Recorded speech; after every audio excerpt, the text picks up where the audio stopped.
In 1945, the United States deployed two atomic bombs over the Japanese cities Hiroshima and Nagasaki. The popularly accepted idea then, as well as today, is that it was a necessary measure in order to end the Second World War. When I was a child growing up, my father worked at a largely Japanese-owned company, and all his bosses and coworkers were Japanese, and they would frequently debate the necessity of the atomic bomb. As a child, that mortified me to think he would debate such a controversial subject that to him might have been more abstract and removed, but to his Japanese colleagues could have led to the death of their parents or grandparents. But nevertheless, they maintained much respect for one another and maintained friendship and would go out to eat, to lunch, and to dinner together.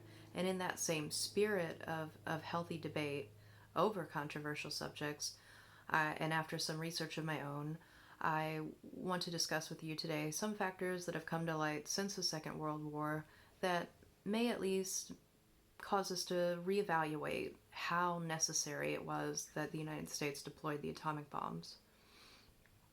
I've discovered three main points that I want to address in my speech. The first being that Japan's defeat was seemingly impending even before the bombs were dropped. The second being that not all U.S. officials were on board with the deployment of the atomic bombs, including those in the scientific community as well as high-ranking military officials.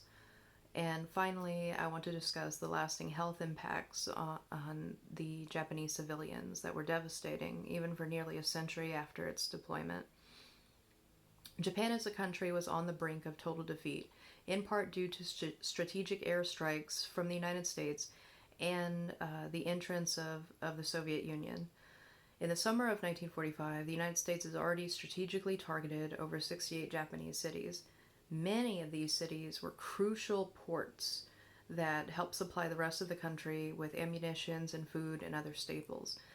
Major General Curtis LeMay coordinated these attacks to ensure that Japan's surrender would be inevitable due to lack of resources.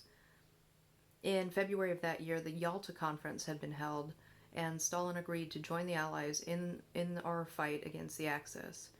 And in August of 1945, over 1.6 million Soviet troops were deployed into Manchuria. The Soviet entrance was the final straw, which made Japan's defeat more than inevitable.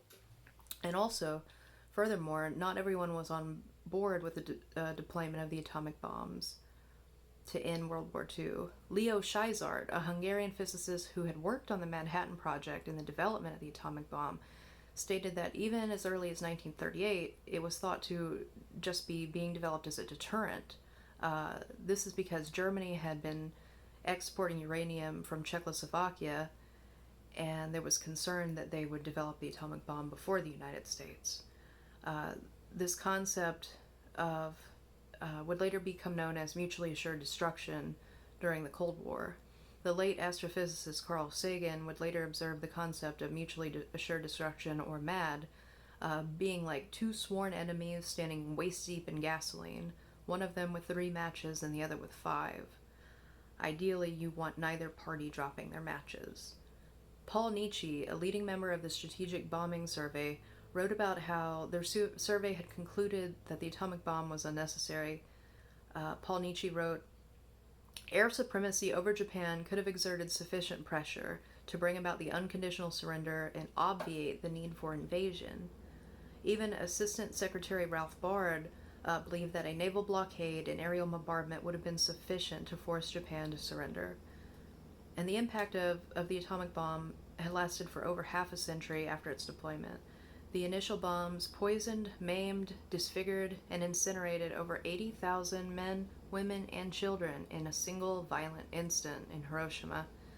But what was to happen to those who were indirectly exposed to the radiation? Well, in the first 2 years after the war, the rates of leukemia among Japanese citizens skyrocketed. Another 5 to 10 years later, we saw a stark increase in all other kinds of cancers, such as stomach cancer, pancreatic cancer, and lung cancer. To those who were still in utero at the time the bomb was dropped, they experienced many physical deformities and cognitive disability after birth. Many were born with significantly smaller skulls, and they didn't seem to grow or mature at the same rate as children who had not been exposed to radiation. Now that you have a little more insight into this tumultuous period of history, perhaps you would give a second thought as to how necessary it was that we use the atomic bombs at this time. When one looks at Japan's surrender and how it could have come in a matter of months, maybe weeks, and if you consider how not everyone was on board, including people in the scientific community, as well as high-ranking military officials, as well as consider the devastating health impacts to the Japanese civilians for more than half a century after the war, it would at least hopefully give you some pause to reconsider just how necessary it was that we use the atomic bomb. Thank you.